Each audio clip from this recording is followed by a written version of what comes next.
उत्तराखंड में विधानसभा सत्र के पहले ही दिन खानपुर से निर्दलीय विधायक उमेश कुमार एक्शन में नजर आए।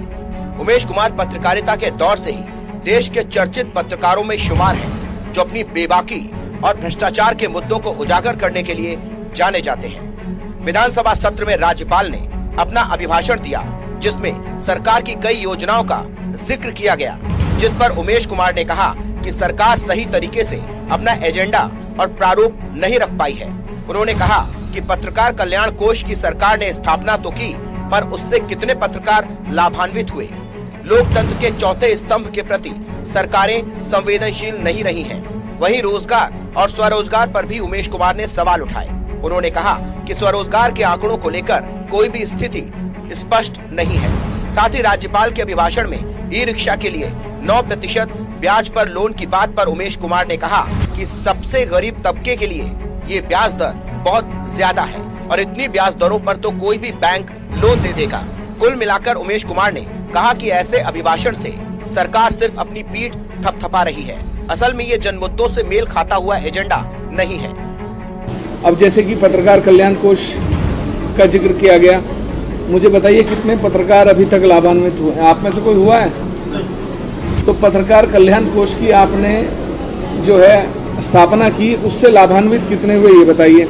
आपने कहा 9,616 लोग जो हैं उन लोगों को स्वरोजगार मिला। मुझे 10,000 लोगों की सूची बता दीजिए किन किन को आपने रोजगार दिया।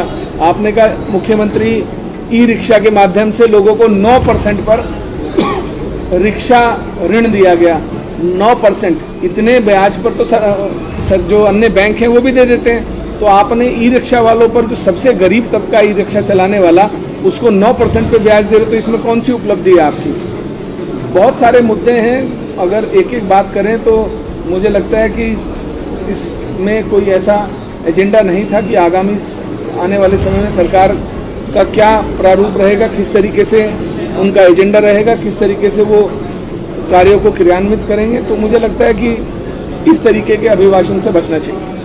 वहीं पत्रकारों के सवालों के जवाब में उमेश कुमार ने खानपुर क्षेत्र के खादर में सोलानी नदी पर तटबंध न होने से हजारों किसानों की फसलें बर्बाद होने की बात भी उठाई। उन्होंने कहा कि आज भी मेरे क्षेत्र का किसान तटबंध न होने से परेशान है, उसकी फसलें बर्बाद हो रही हैं। किसानों का एक बहुत बड़ा तबका, लगभग 2.5 से 3 लाख किसान जो है वो गंगा नदी के तटबंध न होने के कारण और सोलानी नदी के तटबंध न होने के कारण, क्योंकि दोनों तरफ हमारे क्षेत्र के गंगा और सोलानी है, किसान बाढ़ग्रस्त है, परेशान रहता है, फसल नहीं हो पाती। तो मुझे लगता है उनके लिए सबसे पहले हमें गंगा नदी के तटबंध पर काम करना चाहिए।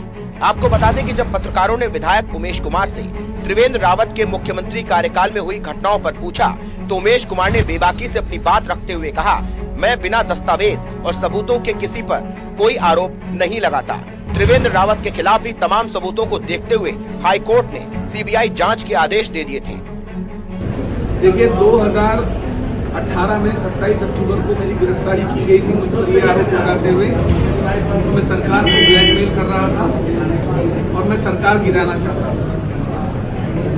जब मैं देहरादून जेल में था, उसी दौरान 3 नवंबर को एक मुकदमा मेरे खिलाफ और दर्ज किया गया राजद्रोह का। हाईकोर्ट गए और हमने भ्रष्टाचार के जितने भी सबूत थे, जो हमारे पास दस्तावेज थे, वो अपने माननीय उच्च न्यायालय में दाखिल किए।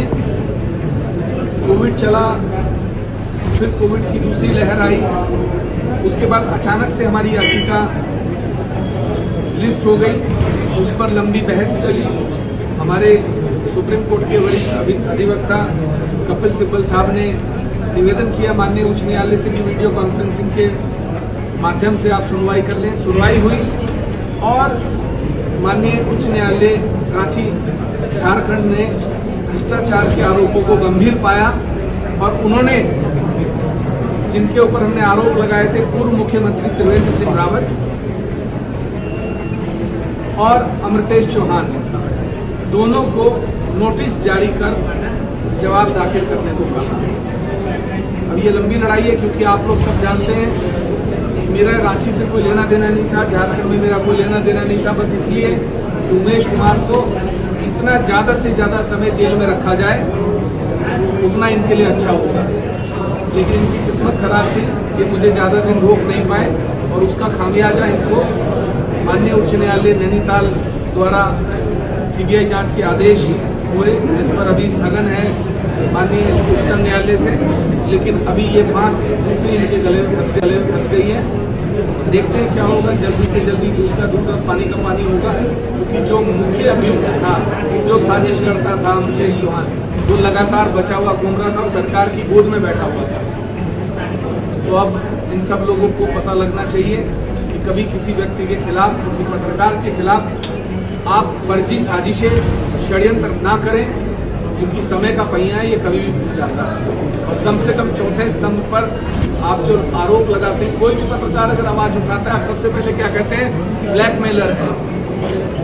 सबूत आपके पास नहीं होते।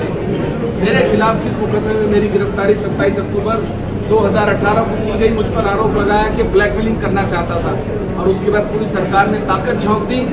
उसके बावजूद भी ब्लैकमेलिंग के सबूत नहीं मिले और आरोप पत्र दाखिल करना पड़ा ब्लैकमेलिंग की धाराएं उठाकर। तो ये जो नंगा नाच सरकारें करती हैं सत्ता के दम पर और ताकत के दम पर, इनको चेतना चाहिए, इनको समझना चाहिए कि चौथे स्तंभ के साथ लड़ना इतना आसान नहीं होता और ये हमने करके दिखाया।